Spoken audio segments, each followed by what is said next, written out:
Assalamualaikum warahmatullahi wabarakatuh. Di sini kami akan menjelaskan tentang studi kelayakan bisnis Donat.me. Kami dari kelompok 3 yang beranggotakan Helinda Dwi Nur Alam berkontribusi sebagai pencari materi. Yang kedua, Fitri Anawati berkontribusi sebagai analisis keuangan dan edit video presentasi. Yang ketiga, Indrawati berkontribusi sebagai analisis keuangan dan penyusunan makalah. Yang keempat, Rizka Putri Istiqomah berkontribusi sebagai analisis pasar dan penyusunan makalah. Dan yang terakhir, Nurul Habibah berkontribusi sebagai analisis pasar dan pembuatan PPT. Profil usaha studi kelayakan bisnis Donat.me. Visi dari Donat.me yaitu dapat menciptakan suatu usaha yang unggul dengan kualitas kelas dunia.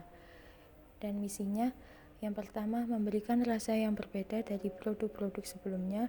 Yang kedua, memberikan pelayanan yang memuaskan dan profesional. Yang ketiga, mengembangkan usaha di beberapa tempat yang strategis untuk menjadi outlet terbaik di Indonesia. Beberapa aspek dalam studi kelayakan bisnis Donat.me. Yang pertama, aspek usaha pasar. Dalam aspek usaha pasar terdapat permintaan dan penawaran. Permintaan terhadap cemilan semakin meningkat. Kami menciptakan donat dengan cita rasa bervariasi untuk menjaga tingkat permintaan tidak menurun. Penawaran dengan besarnya peluang, kami memiliki konsep utama yaitu menyediakan berbagai varian rasa dari donat sebagai daya tarik dan harga yang terjangkau, juga kenyamanan bagi konsumen. Aspek pemasaran usaha. Aspek pemasaran usaha dikategorikan menjadi dua. Yang pertama, aspek bauran pemasaran kontemporer terdiri dari 7. Yang pertama, aspek produk. Yang kedua, aspek harga. Yang ketiga, aspek tempat. Yang keempat, aspek target pasar. Yang kelima, aspek promosi. Yang keenam, aspek orang. Yang ketujuh, aspek proses. Kategori aspek pemasaran usaha yang kedua yaitu aspek strategi pemasaran, terdiri dari 3 yaitu segmentasi, targeting, dan aspek proses. Aspek teknik operasional usaha.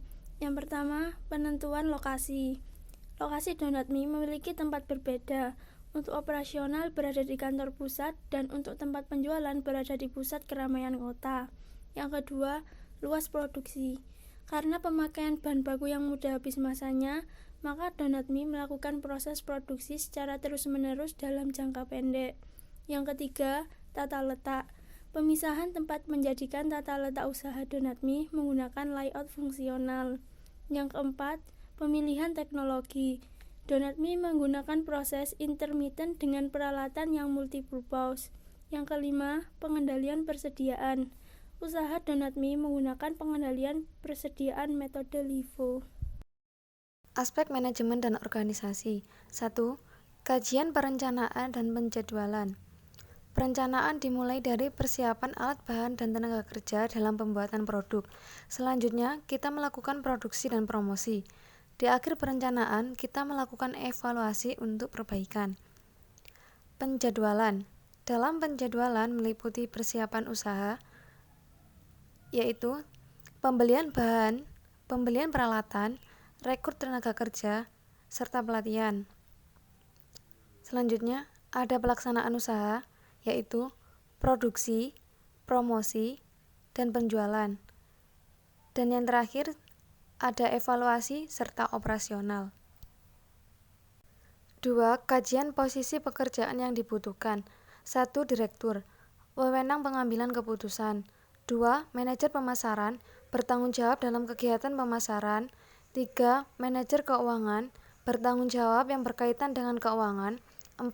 Manajer personalia, bertanggung jawab dalam kegiatan ketenagakerjaan. 5. Manajer teknologi, bertanggung jawab dalam bidang teknologi. 6. Pramusaji, melayani setiap konsumen.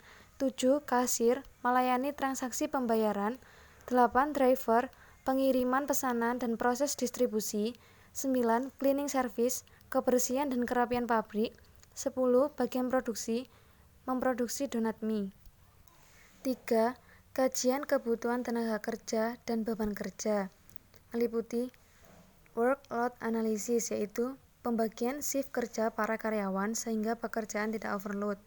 Selanjutnya, workforce analysis yaitu perencanaan, pengevaluasian, pengkajian, dan pengembangan. 4. Kajian rencana perekrutan tenaga kerja, yaitu open recruitment karyawan dilakukan dengan memasang iklan di berbagai media. Kajian struktur organisasi.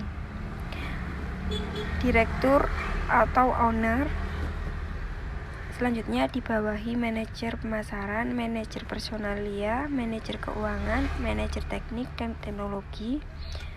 Lalu dibawahi karyawan. Aspek keuangan.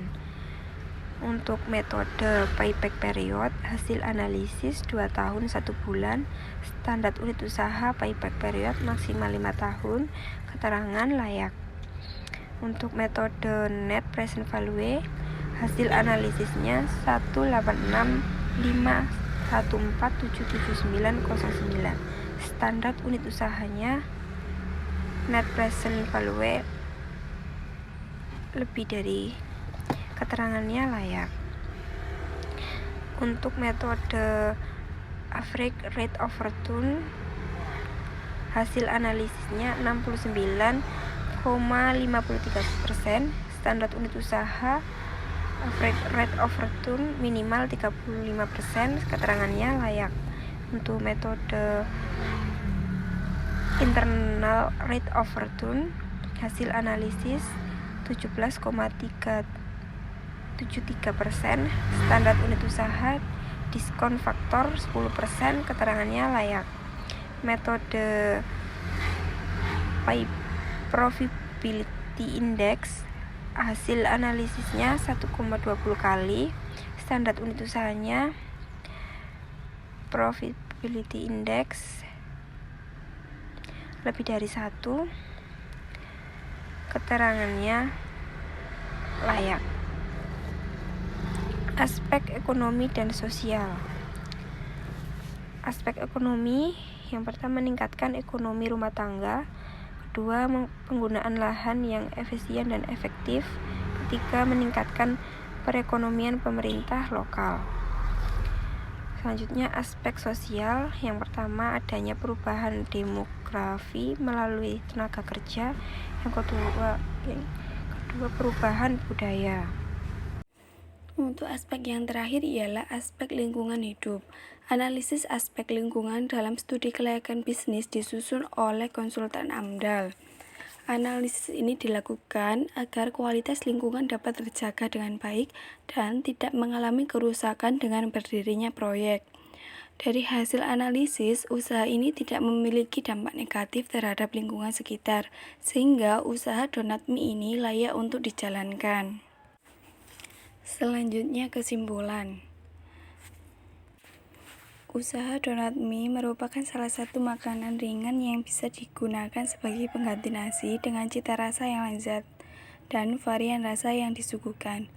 Studi kelayakan bisnis telah diterapkan donat mie untuk meminimalisir kerugian-kerugian di tahun yang akan datang.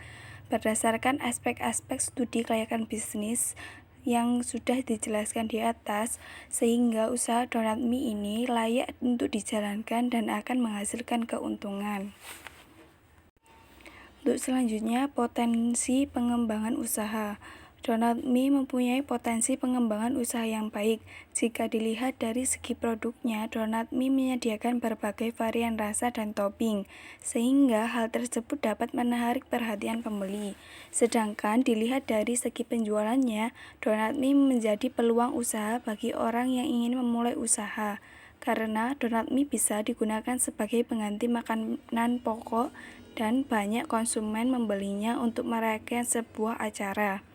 Usaha donat mie ini dapat berkembang lebih besar ke depannya karena memiliki prospek usaha yang baik.